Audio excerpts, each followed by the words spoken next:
Hi there, Serial Trader here. I'm going to have a look at the major US indices and just getting back to where we left off from my last little update video where I was just looking at the futures there, I think on Wednesday or whatever, last week. Not much has changed from there.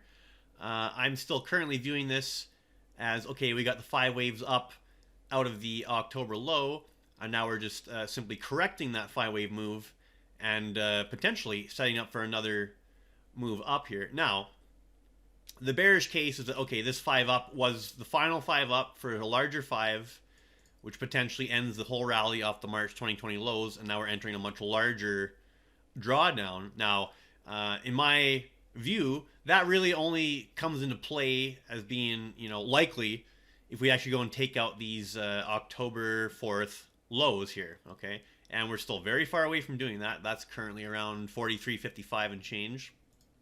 Here we are sitting still in the 4500s, and it's not just that, okay, I won't get more bearish until we break those lows. It's also just looking, well, how are we going down from our recent high? Does it look really menacing and strong, or does it look corrective? Well, I think it looks corrective. So we're again still sitting around the 50% retracement of this impulse wave.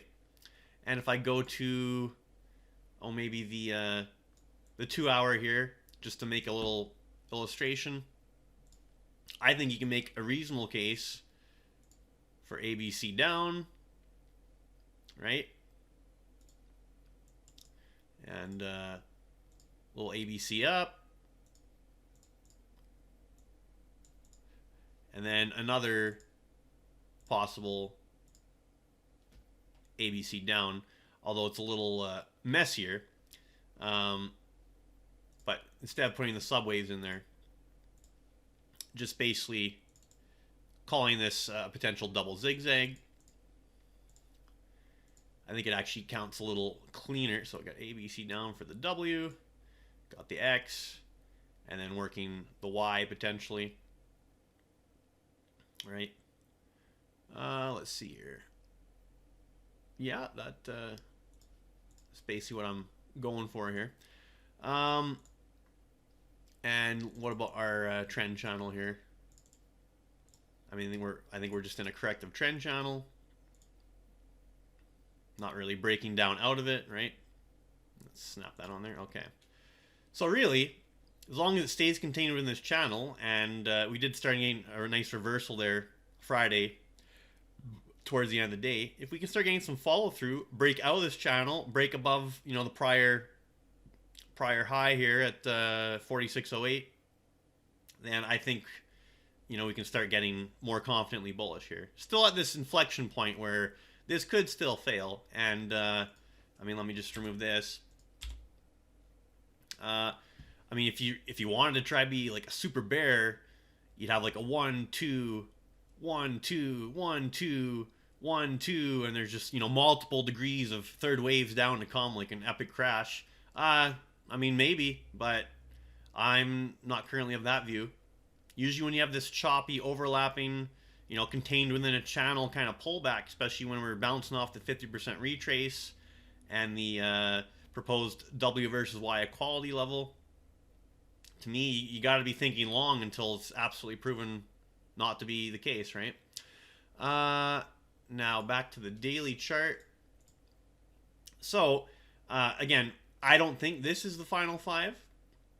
I will only think that it's the final 5 if we take out those lows at 43.55. So what I will do here is just show what I'm actually looking at.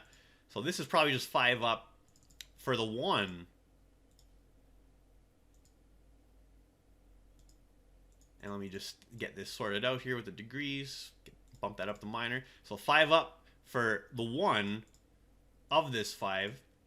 This is 2 down, either in place or getting close to being in place.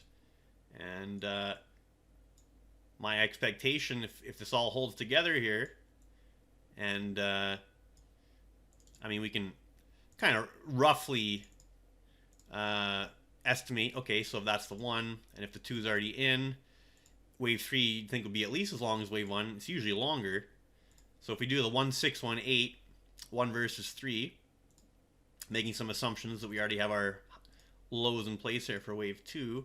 Where does that get us to? Well, the 1.6 it sounds pretty crazy. The 1.618 gets us to, you know, above 5,200, almost 5,250.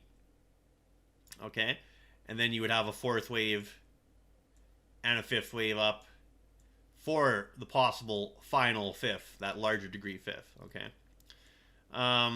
but that's getting ahead of ourselves here. First, we need to actually secure the bottom and start something impulsive to the upside to start embracing that scenario. But I think there's you know, reasons to believe that's what's in play here. Now, of course, have to be willing to change our minds here if we keep going down. And by the way, I will point out there's a little gap here to fill, which might happen early this coming week at 44.88. Although if it doesn't fill, that's pretty bullish. Like a gap that's unable to fill, and then you get a big move out of the pocket there. That's kind of a bullish tell. But we'll see. We'll see what happens, you know, Monday, Tuesday. Pretty important week coming up here, actually.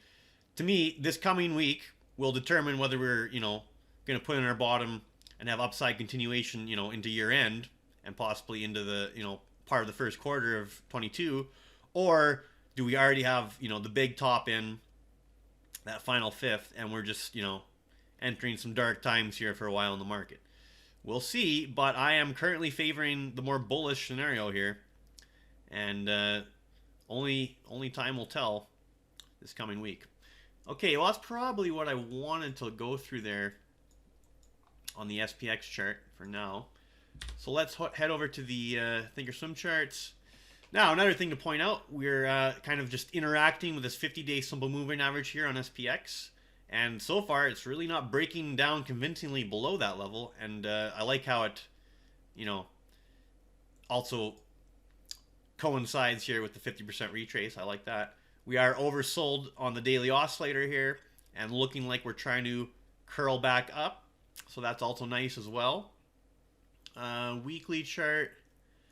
What do we got on the weekly here for SPX? Okay, so we had a weekly bearish engulfing last week, and we did have some follow through this week.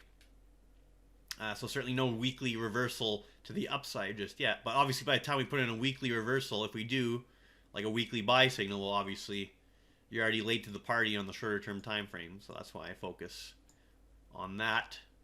And the weekly is just kind of a lagging confirmation when you get it. Okay, so that's SPX. If we go over to the Nasdaq Composite, so I'll go over the Nasdaq Composite and the Nasdaq 100. Usually I just look at the Composite, but I'll show you. So same idea with the Nasdaq Composite. 5-wave move out of the early October lows. Looks like a corrective decline. A deeper one, but nonetheless looks like we're bouncing off this 61.8% retracement area, which is nice. So possibly a 1, 2 of a 3, 4, 5 of a larger 5 to come on the Nasdaq Composite. We are in the oversold condition here on the oscillator. Weekly chart. So we had the weekly bearish engulfing last week. Definitely had some follow through this week. So much like SPX there. Okay, now I will shift over to the Nasdaq 100. And Nasdaq 100... So it's stronger than the Nasdaq Composite. Basically the same pattern. You got the 5-wave move off the October lows. We're doing what looks like a 3-wave pullback, a corrective pullback from the November highs here. But instead of bouncing off the 618 as the Nasdaq Composite did, this is milder in its pullback.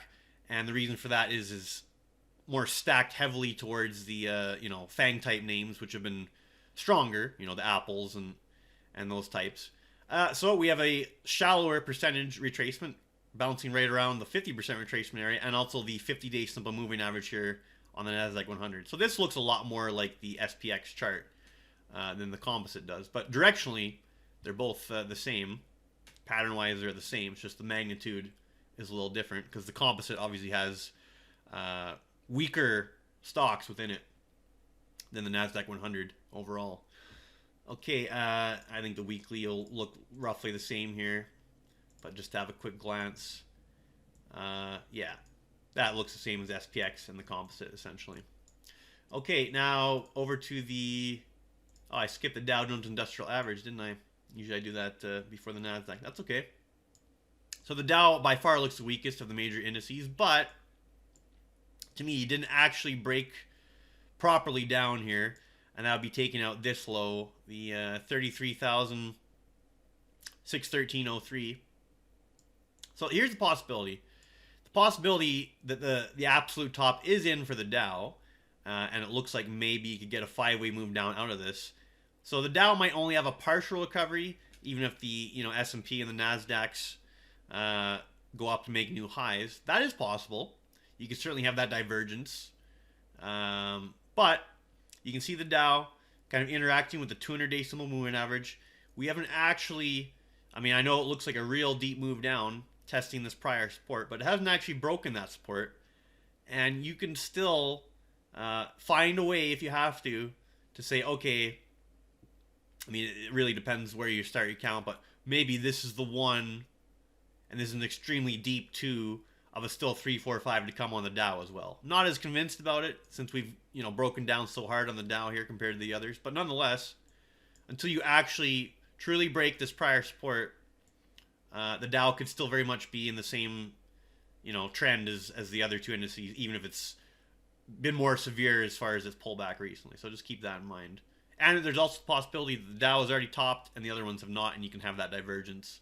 And that wouldn't even be unusual at a major, topping point to have a big divergence among the indices like that. So we will see. But expecting a bounce here on the Dow with the rest of the market, but maybe just a weaker bounce is kind of the bottom line on that. Okay, weekly candlestick chart here on the Dow. That's 1, 2, 3, 4 weeks down in a row, and approaching the 50-week simple moving average. So yeah, I'll be looking for a bounce on the Dow before much else, but we will see. Okay, VIX. VIX is making some fairly substantial moves here, but yeah, we've broken above some prior high spike high levels, but it's not really. If I look at the weekly chart on VIX, okay, it's just not that convincing yet. Hang on there. It's broken some minor prior spikes, but really there's still a lot of work to do here on the VIX before you'd really start thinking, oh, this is the big one. Not convinced yet myself. Now let's see here, and you did see a fairly substantial rejection off the spike highs here on Friday, so this could be the early signs of the VIX about to pull right back and the market to bounce right back. Now, if we want to focus here on the VIX VVIX tool, so currently no divergence. So VIX made a new high, VVIX made a new high, SPX made a new low, all roughly in unison. So that's not the ideal scenario for having the pivot in, but I think there's a possibility here on Monday we go down one more time, just to cheese all the longs out that have a tight stop, spike the lows, have a false break to the downside again, and possibly at the same time not make new highs in VIX and or VVIX, and then actually start the real reversal up. That's kind of what I'm thinking here. But currently there's no actual buy signal yet. We're still above the red moving average on VVIX, still below the blue moving average on SPX, and there's no real VIX, VVIX, SPX divergences to speak of. So, don't want to jump the gun here and, declare a buy signal before it exists. But I'm just discussing what I'm kind of looking for early this coming week. Anyway, we'll see what happens. It's getting pretty interesting here. That's good for now. Serial Trader signing off.